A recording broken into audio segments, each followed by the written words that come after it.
जय श्री राम। सीता स्वयंवर की कथा में आगे बढ़ते हुए हम देखते हैं कि शतानंद जी किस तरह से रामचंद्र जी से बातें करते हैं और विश्वामित्र जी के बारे में और भी बातें बताते हैं।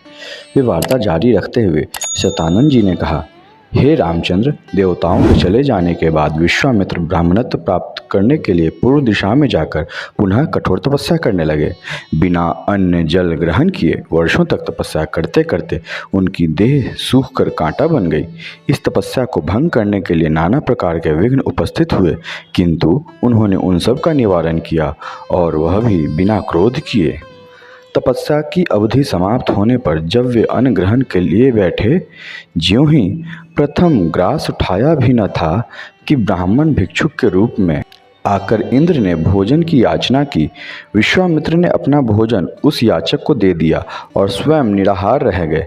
इंद्र को भोजन दे देने के पश्चात विश्वामित्र के मन में विचार आया कि संभवतः अभी मेरे भोजन ग्रहण करने का अवसर नहीं आया है, इसलिए याचक के रूप में यह विप्र उपस्थित हो गया। मुझे अभी और तपस्या करनी चाहिए। अतएव वे मौन व्रत धारण कर फिर से दीर्घकालीन तपस्या में लीन हो गए। इस बार उन्होंने प्राणायाम से श्वास रोककर महादारुण तप किया। उनके तप से प्रभावित देवताओं ने ब्रह्मा जी से निवेदन किया कि भगवान, विश्वामित्र की तपस्या अब पराकाष्ठा को पहुंच गई है। अब वे क्रोध और मोह की सीमाओं को पार कर गए हैं। अब इनके तेज से सारा संसार प्रकाशित हो उठा है। सूर्य और चंद्रमा का तेज भी इनके तेज के सामने फीका पड़ गया है। अतएव आप प्रसन्न होकर इनकी अभिलाषा पूर्ण कीजिए। देवताओं के इन वचनों को सुनकर ब्रह्मा जी उनसे देवताओं को साथ लेकर विश्वामित्र जी के पास पहुँचे और बोले कि हे विश्वामित्र, निसंदेह तुम्हारी तपस्या प्रशंसनीय है। हम तुमसे अत्यंत प्रसन्न हैं और तुम्हें ब्राह्मण श्रेष्ठ की उपाधि प्रदान करते हैं। तुम संसार में महान यश के भागी बनोगे।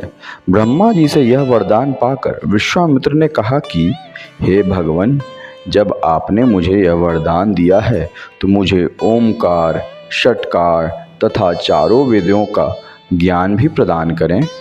प्रभु, अपनी तपस्या को मैं तभी सफल समझूंगा जब वशिष्ठ जी मुझे ब्राह्मण और ब्रह्मर्षि स्वीकार करेंगे।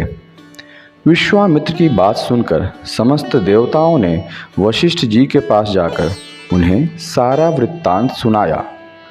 उनकी तपस्या की कथा सुनकर वशिष्ठ जी स्वयं विश्वामित्र के पास पहुँचे और उन्हें अपने हृदय से लगाकर बोले कि विश्वामित्र जी, आप वास्तव में ब्रह्मर्षि ही हैं। मैं आज से आपको ब्राह्मण स्वीकार करता हूँ। हे रघुनंदन, इतनी कठोर तपस्याओं एवं भारी संघर्ष के पश्चात विश्वामित्र जी ने यह महान पद प्राप्त किया है। ये बड़े विद्वान, धर्मात्मा, तेजस्वी एवं तपस्वी हैं। राजा जनक भी शतानंद द्वारा वर्णित विश्वामित्र जी की कथा सुन रहे थे। वे बोले, हे कौशिक, मैं आपको और इन राजकुमारों को मिथिला में पाकर कृतार्थ हो गया हूँ। अब अधिक समय व्यतीत हो चला है। भगवान भास्कर अस्ताचल की ओर जा रहे हैं। संध्या उपासना का समय हो गया है, इसलिए मुझे आज्ञा दीजिए। प्रातःकाल पुनः आपके दर्शन के लिए आऊँगा। इस प्रकार मुनि से आज्ञा ले राजा जनक अपने मंत्रियों सहित विदा हुए। विश्वामित्र भी दोनों राजकुमारों के साथ अपने निश्चित स्थान के लिए चल पड़े। तो ये थी रामायण की सीता स्वयंवर की गाथा।